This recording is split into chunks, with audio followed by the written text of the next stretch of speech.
Hello, I'm Brigantia Blackbird of Blackbird's Brew. Happy Thursday, and welcome back to our series, Witch Life.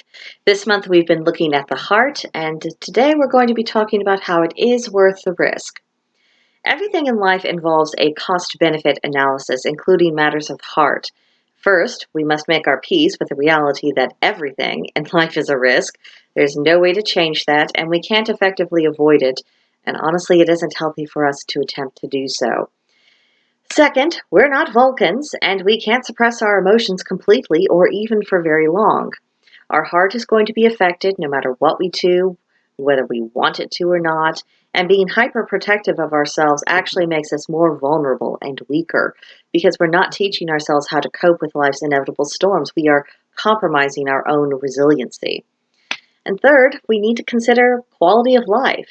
I know there are some people who have been deeply hurt in the past who will claim that remaining emotionally uninvolved has helped them and that it has improved their lives, and they just can't justify the risk of opening up. But are they right? The old saying that no man is an island has validity. Everyone needs someone, and the more isolated someone is, the more prone they are to depression and a sense of emptiness. So mere existence is not enough, and to have anything more than existence is going to require emotional involvement. On the professional level, if you have career goals, especially if they're very successful, very specific empire building kind of career goals, your chances for accomplishing any of them are greatly diminished if your heart isn't really in the work. You won't be as committed, or as disciplined, or as zealous as what you would need to be to succeed if you can't bring yourself to actually care. And then relationships, romantic, platonic, familial, they all depend upon emotional availability and openness. It means being sincerely attached to people and it mattering to your everyday life whether or not they're there. If we don't care, they won't be either, not for long. And then spiritually, we are connected to the gods through our hearts. So if our hearts are closed off, it's much harder for us to recognize the signs when deities take an interest in us. And a lot of them are keenly interested in human beings. I mean, they're not going to chase us if we're determined to have nothing to do with them. But there are a lot of them who are saying, hey, I like you. I'd like to work with you. There's something there. We have some things in common, or there are things I want to teach you.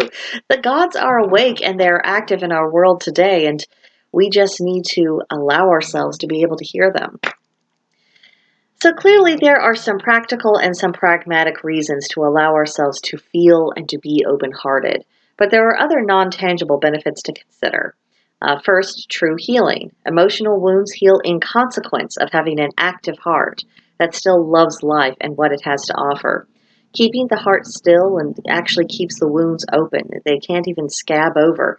And so being emotionally closed off is actually a form of self-sabotage. If we allow ourselves to heal, we will have improved energy flow.